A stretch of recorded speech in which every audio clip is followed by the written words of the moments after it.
Hi good morning all. ಇವತ್ತು ಶೇಂಗಾದ ಹೋಳ್ಗೆ ಹೇಗೆ ಮಾಡೋಣ ಅಂತ ನೋಡೋಣ ಬನ್ನಿ. ಶೇಂಗಾ ಹೋಳಿಗೆ ಮಾಡೋದಕ್ಕೆ ಮೊದಲು ಶೇಂಗಾನ ಹುರ್ಕೊಂಡು ಸಿಪ್ಪೆ ತೆಗೆದು ಇಟ್ಕೋಬೇಕು. ನಾವಿಲ್ಲಿ 1 ಕೆ ಜಿ ಶೇಂಗಾ ತೊಗೊಂಡಿದ್ವಿ.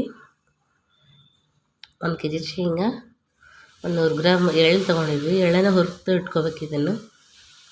ಹಾಗೆ 1 ಕೆ ಜಿ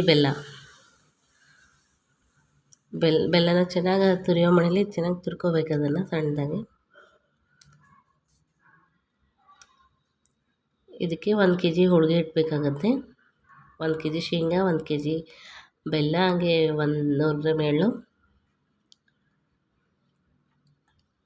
ಮತ್ತು 1 ಕೆ ಜಿ ಹೋಳಿಗೆ ಹಿಟ್ಟು. ಈಗ ಅದನ್ನೆಲ್ಲ ಮಿಕ್ಸಿಗೆ ಹಾಕ್ಕೋಬೇಕು. ಮೊದಲು ಮಿಕ್ಸರ್ ಜಾರಲ್ಲಿ ಶೇಂಗಾ ಹಾಕ್ಕೊಂಡು ಅದಕ್ಕೊಂದಿಷ್ಟು ಬೆಲ್ಲ ಹಾಕ್ಕೋಬೇಕು.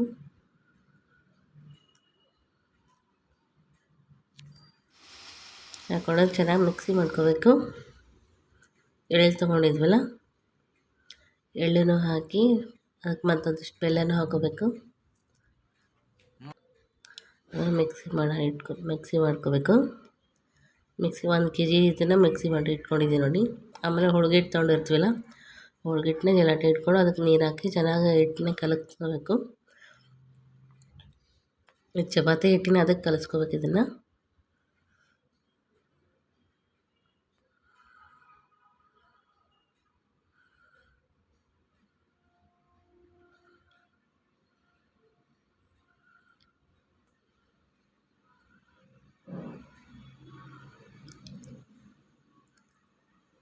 ಈ ಶೇಂಗಾ ಹೋಳ್ಗೆ ಇದು ಸಂಕ್ರಾಂತಿ ಸಲುವಾಗಿ ಮಾಡ್ತೀವಿ. ನಮ್ಮ ಎಳ್ಳಮಾವಾಸ್ಯೆ ಸಂಕ್ರಾಂತಿ, ಉತ್ತರ ಕನ್ನಡ ಸೈಡ್ ಇದನ್ನು ಸಂಕ್ರಾಂತಿ ಮತ್ತು ಎಳ್ಳಮಾವಾಸ್ಯೆ ಇದ್ದಾಗ ಮಾಡ್ತಾರೆ. ಟೇಸ್ಟ್ ತುಂಬ ಚೆನ್ನಾಗಿರುತ್ತೆ. ನೀವು ಒಂಥರ ಟ್ರೈ ಮಾಡಿ ಹೇಗಿದೆ ಅಂತ ಹೇಳಿ ನಮಗೆ ಕಮೆಂಟ್ ಮಾಡಿ ಹೇಳಿ.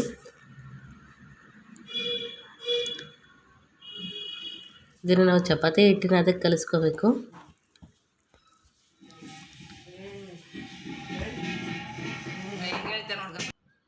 ಕಲಿಸ್ಕೋದಾದ್ಮೇಲೆ ಈಗ ಒಂದು ಡಬ್ಬಿ ಮುಚ್ಚಿಟ್ಕೊಳ್ತೀವಿ ನೋಡಿ. ಒಂದು ಡಬ್ಬಿಯಲ್ಲಿ ಒಂದು 10 ನಿಮಿಷ ಮುಚ್ಚಿಟ್ಟು ಆಮೇಲೆ ತೆಗ್ಕೋಬೇಕು.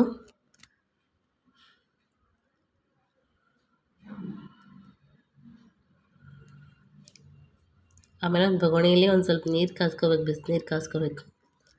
ಮತ್ತು ಇದು ಅದು ಹೋಳ್ಗೆಗೆ ಹಚ್ಚಿಸಲು ಒಂದು ಸ್ವಲ್ಪ ಅಕ್ಕಿ ಹಿಟ್ಟನ್ನ ಮಿಕ್ಸಿಯಾಗಿ ಇಟ್ಕೋಬೇಕು. ಶೇಂಗಾ ಪುಡಿ ಮತ್ತು ಬೆಲ್ಲ, ಎಳ್ಳು ಅದೆಲ್ಲ ಹಾಕಿ ಮಿಕ್ಸಿ ಹಾಕ್ಕೊಂಡು ಇಟ್ಕೊಂಡಿರ್ತೀವಲ್ಲ ಹೂರಣ, ಅದನ್ನು ಚೆನ್ನಾಗಿ ಕಲಿಸ್ಕೊಂಡು ಅದು ಗಂಟು ಇರಲಾರ್ದಾಗ ಚೆನ್ನಾಗಿ ಪುಡಿ ಮಾಡ್ಕೊಂಡು ಚೆನ್ನಾಗಿ ಇಟ್ಕೋಬೇಕು. ಇದರಲ್ಲಿ ಒಂದು ಸ್ವಲ್ಪ ನೀರು ಹಾಕಿ ಅದನ್ನು ಉಂಡೆ ಕಟ್ಕೋಬೇಕು. ಗರಂ ನೀರು ಕಾಯ್ಸಕ್ಕೆ ಇಟ್ಟಿದ್ವಲ್ಲ, ಬಿಸಿನೀರು, ಒಂದೊಂದು ಸ್ವಲ್ಪ ನೀರು ಹಾಕೋತಾ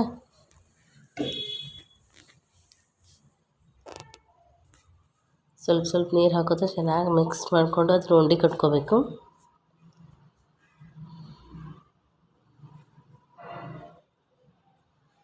ನೀರು ನೋಡಿ ಹಾಕೋಬೇಕು. ಜಾಸ್ತಿ ನೀರು ಮಾಡ್ಕೋಬಾರ್ದು ಇದಕ್ಕೆ.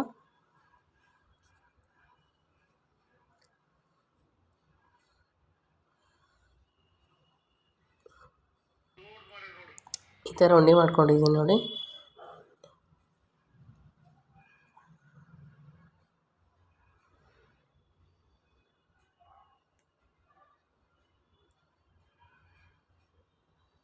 ಇದೇ ಥರ ಅಷ್ಟು ಲಡ್ಡುನ ಇದೇ ಥರ ಕಟ್ಕೋಬೇಕು.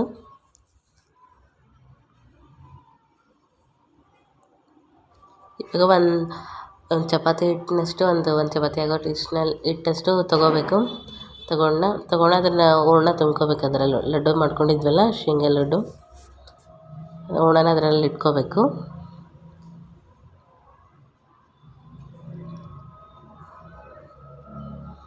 ಹೂರಣೆಲ್ಲ ಅದನ್ನು ಇಟ್ಕೊಂಡು ಚೆನ್ನಾಗಿ ಅದು ತುಂಬ್ಕೋಬೇಕು. ಅದನ್ನು ಚೆನ್ನಾಗಿ ಹೋಳ್ಗೆ ಹೇಗೆ ಮಾಡ್ಕೋತೀವಲ್ಲ ಅದೇ ಥರ ಮಾಡ್ಕೋಬೇಕು ಚೆನ್ನಾಗಿ.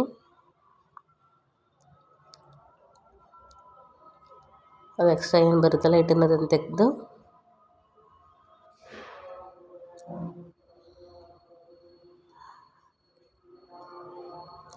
ಅದೊಂದಿಷ್ಟು ಅಕ್ಕಿ ಹಿಟ್ಟು ಹಾಕಿ ಅದನ್ನು ಲಟ್ಟಿಸ್ಕೋಬೇಕು.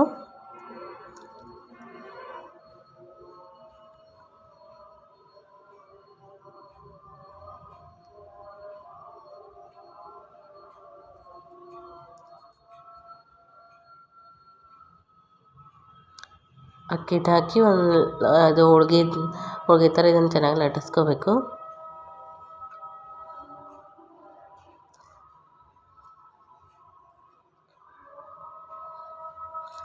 ಲಟ್ಟಿಸ್ಕೊಂಡು ಒಂದು ಹಂಚು ಕೈಯಾಗಿ ಇಟ್ಕೋಬೇಕು. ಇದ್ರ ಸಲುವಾಗಿ ಒಂದು ಹಂಚು ಕೈಯಾಗಿ ಇಟ್ಕೊಂಡು ಇದು ಲಟ್ಸಿದಾದ್ಮೇಲೆ ಹಂಚು ಮೇಲೆ ಹಾಕಿ 2 ಸೈಡ್ ಸುಟ್ಕೋದು. ಇದಕ್ಕೆ ಅಕ್ಕಿ ಹಿಟ್ಟು ಬಿಟ್ಟು ಗೋಧಿ ಹಿಟ್ಟು ಅದೇನು ಹಚ್ಚಕ್ಕೆ ಹೋಗ್ಬಾರ್ದು, ಅಕ್ಕಿ ಹಿಟ್ಟೇ ಹಚ್ಬೇಕು. ಇದನ್ನು ಹಂಚಲ್ಲಿ ಹಾಕ್ತಿದ್ದೀವಿ ನೋಡಿ. ಹಂಚಲ್ಲಿ ಹಾಕಿ 2 ಸೈಡ್ ಎಣ್ಣೆ ಏನು ಹಚ್ಚೋದು ಬೇಕಾಗಿಲ್ಲ. ಇದಕ್ಕೆ ಹಾಗೆ 2 ಸೈಡ್ ಚೆನ್ನಾಗಿ ಸುಟ್ಕೋಬೇಕು. ಸೈಡಲ್ಲೆಲ್ಲ ಒತ್ತಿದ್ರೆ ಚೆನ್ನಾಗಿ ಉಬ್ಬುತ್ತೆ.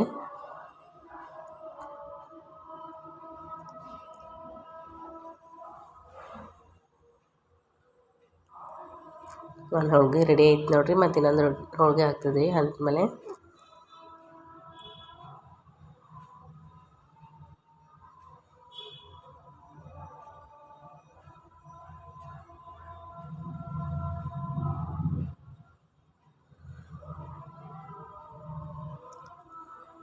ಇದು ಹೋಳಿಗೆ ಇದರಲ್ಲಿ ಎಳ್ಳು, ಶೇಂಗಾ ಮತ್ತು ಬೆಲ್ಲ ಇದೆಲ್ಲ ಹಾಕಿರ್ತೀವಲ್ಲ, ಇದರಿಂದ ಇಮ್ಯುನಿಟಿ ಪವರ್ ಜಾಸ್ತಿ ಆಗುತ್ತೆ. ಚಳಿಗಾಲದಲ್ಲಿ ಇದರಿಂದ ಪ್ರೋಟೀನ್ ಸಿಗುತ್ತೆ.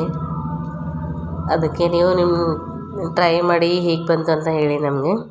ಇನ್ನು ಬೇಕಾದ್ರೆ ಉತ್ತರ ಕರ್ನಾಟಕ ರೆಸಿಪಿ ಸಲುವಾಗಿ ನಮ್ಮ ಚಾನಲ್ನ ಲೈಕ್ ಮಾಡಿ, ಶೇರ್ ಮಾಡಿ, ಕಮೆಂಟ್ ಮಾಡಿ. ಹೀಗೆ ನಮ್ಗೆ ಸಪೋರ್ಟ್ ಮಾಡ್ತೀರಿ. ಎಲ್ಲರೂ ಸಬ್ಸ್ಕ್ರೈಬ್ ಮಾಡ್ಕೊಂಡು ನಮ್ಮ ಚಾನಲ್ನ ನೋಡಿ.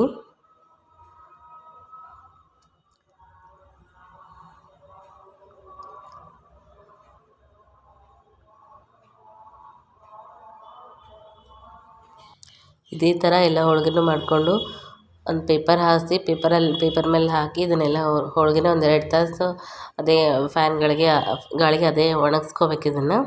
ಆಮೇಲೆ ಹೋಳಿಗೆನ ಇದೇ ಥರ ಮಾಡಿಕೊಂಡು ಒಂದು ಡಬ್ಬಿಯಲ್ಲಿ ಹಾಕಿಟ್ಟು ಒಂದು 2 ತಾಸು ಒಣಗಿಸಿದ ಮೇಲೆ ಒಂದು ಡಬ್ಬಿಯಲ್ಲಿ ಹಾಕಿಟ್ಟು 15 ದಿನ ತನಕ ಈ ಹೋಳಿಗೆನ ತಿನ್ಬೋದು. ಚೆನ್ನಾಗಿರುತ್ತೆ. ಇದರ ಮೇಲೆ ಒಂದು ಸ್ವಲ್ಪ ತುಪ್ಪ ಹಾಕ್ಕೊಡ್ತಿದ್ರೆ ತುಂಬ ರುಚಿಯಾಗಿರುತ್ತೆ. ನೀವು ನಿಮ್ಮ ಮನೇಲಿ ಮಾಡ್ಕೊಳ್ಳಿ. ಹೇಗಿದೆ ಅಂತ ಕಮೆಂಟ್ ಮಾಡಿ ಹೇಳಿ ನಮಗೆ.